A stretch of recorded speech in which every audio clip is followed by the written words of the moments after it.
అంటే మీరు ఏం చెప్పితే అది చెల్లిపోతుంది.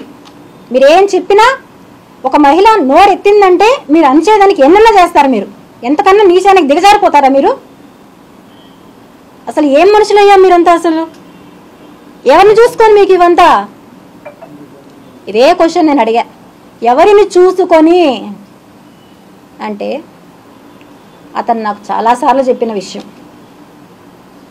నోట్ చేసుకోండి, మిగతా మీడియా వాళ్ళు నోట్ చేసుకోకపోయినా నాకు పర్లేదు, నాకు ఎటువంటి ప్రాబ్లం లేదు. నేను ఇవన్నీ కూడా సోషల్ మీడియాలో నేనే రిలీజ్ చేస్తా. మా అధినేత ఎవరైతే ఉన్నారో, నేను ఇప్పుడు కూడా చెప్తున్నానండి, నేను ఏ పార్టీ దాన్ని కాదు, నెక్స్ట్ కూడా చెప్తాను, నేను ఏ పార్టీ సంబంధించిందని కాదు. నేను అక్కడి నుంచే చెప్పా, ఇంకొకరి గురించి నేను చెప్తాను.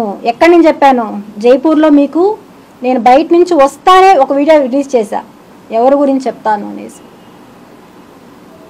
నా దగ్గర ఆయనకి సంబంధించిన పెన్ డ్రైవ్ ఉంది, ఆయనకి సంబంధించిన డీటెయిల్స్ నా దగ్గర ఉన్నాయి.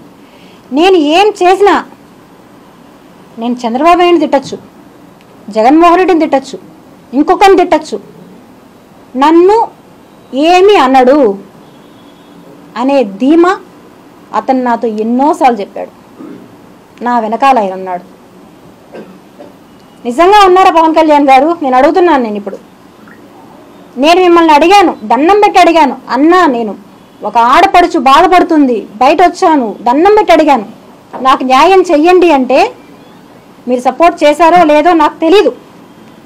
ఎవరు సపోర్టు లేకుండా అతను నన్ను ఇంత త్వరగా పెట్టి తీసుకెళ్ళాడు అంటే నేనైతే నమ్మను. ఎవరి ఇన్ఫ్లుయెన్స్ లేకుండా కిరణ్ రాయల్ అనే వ్యక్తి ఇలా తీసుకెళ్ళడం జరగదు. ఏ ఇన్ఫ్లుయెన్స్ పెట్టాడు? ఎవరు సపోర్ట్ చేశారు అతనికి? ఎవరున్నారు అతని వెనకాల?